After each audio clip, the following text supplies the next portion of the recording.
Le Seigneur Jésus, durant toute sa vie, fut gouverné par la parole de Dieu. Combien il était donc nécessaire pour lui de marcher selon l'Esprit, afin que la parole de Dieu soit accomplie. Or, qu'est-ce que cela signifie? Prenez par exemple l'Ancien Testament. Supposez pendant un instant que chaque déclaration de l'Ancien Testament était constamment présente dans la connaissance mentale du Seigneur Jésus et que lorsqu'il allait faire quelque chose, il se référait à son manuel et disait « Maintenant, ferai-je ceci ou ferai-je cela ?»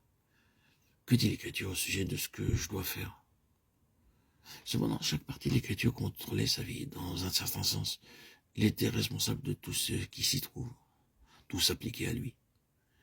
Mais il ne retenait pas toutes les Écritures dans sa tête, ni même les emporter dans un livre, ni non plus se référer à sa mémoire ou à son manuel pour sa conduite, ses paroles, ses actes, ses expériences pour ce qu'il permettait et ce qu'il ne permettait pas, pour ce qu'il faisait et ce qu'il ne faisait pas. Bien que la parole de Dieu l'accompagnât dans toute sa richesse, qu'il eut une grande connaissance des Écritures, et cela devient parfaitement clair en lisant les paroles, ce n'est pas de cette manière que la parole de Dieu le gouvernait, comme s'il devait se rappeler les Écritures en chaque occasion et agir en conséquence. Il se mouvait dans l'esprit de vie, et ainsi, il se mouvait selon la parole de Dieu. Quand cela était nécessaire, l'esprit de vie ramenait la parole de Dieu à sa mémoire, et il était à même de l'utiliser.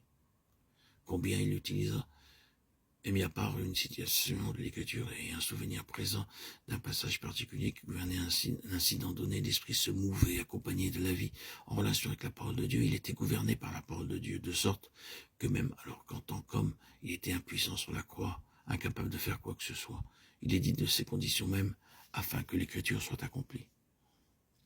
En outre, il est rapporté que lorsqu'il fut mort sur la croix, et qu'ils vinrent pour rompre les jambes des crucifiés, le trouvant déjà mort, ils ne lui rompirent pas les jambes. Afin que l'Écriture soit accomplie, aucun de ses os ne sera brisé. Jean 19, 36. Cet homme se trouve pour toute chose sous le gouvernement de la parole de Dieu, en raison de l'esprit qui le possédait, le dirigeait et en prenait la responsabilité. Je peux y voir un danger et je vais sauvegarder ce que nous disons. Mais insistons en tout premier lieu sur cette loi. Si nous marchons selon l'esprit et nous mouvons selon la vie de l'homme céleste, nos vies seront régies selon la parole de Dieu. Quelquefois, nous ne connaîtrons pas l'Écriture qui s'applique à un moment donné, mais nous saurons que quelque chose se passe. Nous saurons que sur ce point, nous avons été arrêtés net.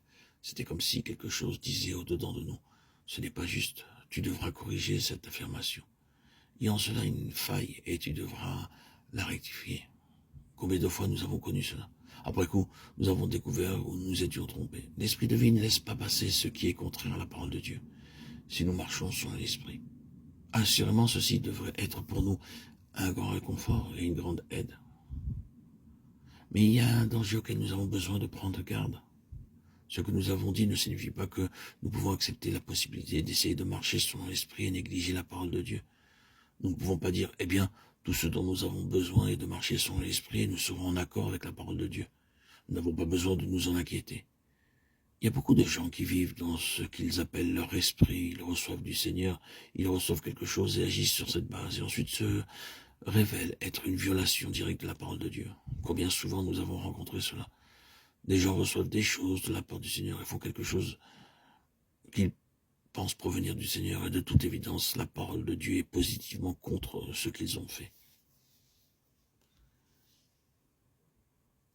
Ainsi, le point suivant a besoin d'être sauvegardé comme une base pour le Saint-Esprit, que la parole de Christ demeure en vous, dans toute sa richesse, en toute sagesse, Colossiens 3,16. Si pourtant vous faites cela, vous n'aurez pas toujours le passage exact à donner pour gouverner la chose, mais le Saint-Esprit introduira en vous ce qu'il sait être la parole de Dieu, et vous la présentera. Combien cela est vrai?